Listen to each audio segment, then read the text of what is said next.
Hi welcome back to my YouTube channel. അപ്പോൾ ഇന്ന് നമുക്കൊരു ഫാബ്രിക് ഇയറിങ്സ് എങ്ങനെയാണ് ഉണ്ടാക്കുന്നത് നോക്കാം. അപ്പോൾ അതിനാവശ്യമായിട്ടുള്ള മെറ്റീരിയൽസ് ഏതൊക്കെയാണെന്ന് നോക്കാം. കട്ടിയുള്ളൊരു പേപ്പർ കഷ്ണം എടുത്തിട്ടുണ്ട്. ഫാബ്രിക് ഇതേപോലെ 2 സൈസ് ഞാൻ വെട്ടിയെടുത്തിട്ടുണ്ട്. പിന്നെയുള്ളത് ലോറിയൽ beads, 2 ear hook, thread, needle, fabric glue, pressing പ്ലെയറും അതേപോലെ ഹോൾ പഞ്ചിങ് പ്ലെയറും ആവശ്യമുള്ളതാണ്. ഇനി ഉണ്ടാക്കുന്ന വിധം നോക്കാം.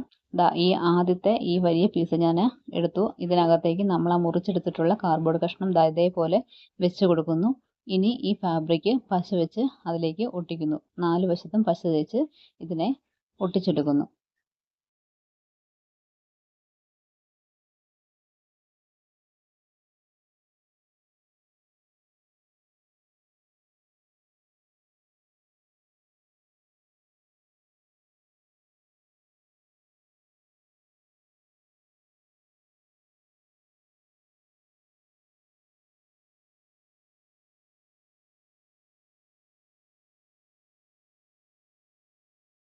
ഇതിൻ്റെ 4 വശവും ഞാൻ ഫിനിഷ് ചെയ്ത് കഴിഞ്ഞ് ഒട്ടിച്ചെടുത്തിട്ടുണ്ട്.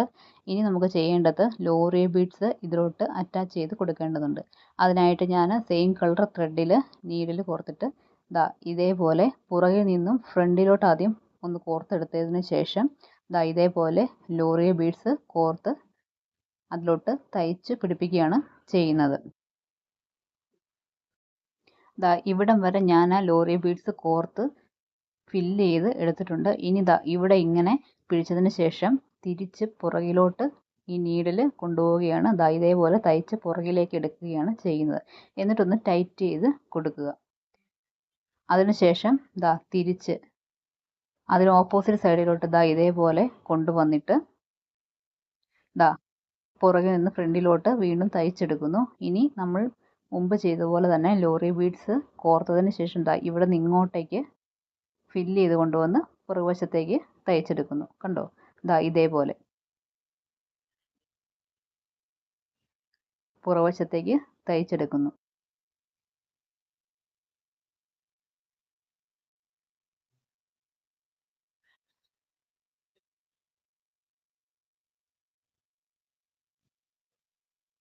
ടൈറ്റ് ചെയ്ത് പിടിക്കുക.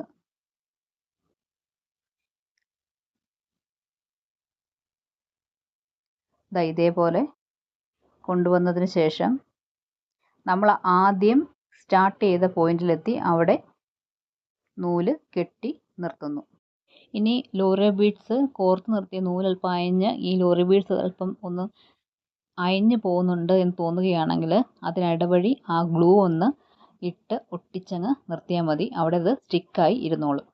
അത് അറ്റാച്ച് ചെയ്ത് കഴിഞ്ഞു. ഇനിയിപ്പം ചെയ്യേണ്ടത് ബാക്കിലോട്ട് അല്പം പശ തേക്കുക. അതിനുശേഷം നമ്മൾ രണ്ടാമത് മുറിച്ചെടുത്ത ആ ചെറിയൊരു ഫാബ്രിക് പീസ് ഇതേപോലെ ബാക്കിലൊന്ന് ഒട്ടിച്ചു കൊടുക്കണം, ആ നൂലൊന്നും വെളിയിൽ കാണാതിരിക്കാൻ.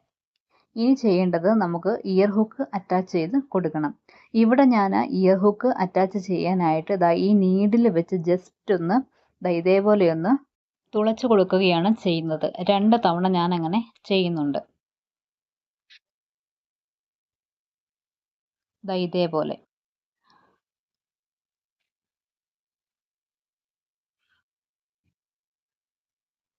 അതിനുശേഷം ഈ ബാക്ക് സ്റ്റഡ് വെച്ച് ഞാൻ ഒന്നും കൂടെ പ്രസ് ചെയ്ത് കൊടുക്കുന്നുണ്ട്. അപ്പം അതൊരു ഹോളായിട്ട് നമുക്ക് കിട്ടും. അതിനുശേഷം നമുക്ക് ഇയർ ഹുക്ക് അവിടെ അറ്റാച്ച് ചെയ്ത് കൊടുക്കാൻ പറ്റും. നമുക്ക് ഇതേപോലെയുള്ള ഹോൾ കൊടുക്കാൻ പറ്റുന്ന പഞ്ചിങ് ടൂൾസ് അവൈലബിൾ ആണ്. ഇതിൻ്റെ മെറ്റീരിയൽസ് ലിസ്റ്റിൽ നിങ്ങൾ ഹോൾ പഞ്ചിങ് ടൂളും ഉൾപ്പെടുത്തുക. ഇതേപോലെ ഞാൻ ഇയർ ഹുക്ക് ഇവിടെ അറ്റാച്ച് ചെയ്ത് കഴിഞ്ഞു. ഇപ്പോൾ ഈ കമ്മൽ ഇവിടെ ഫിനിഷ് ആയിട്ടുണ്ട്.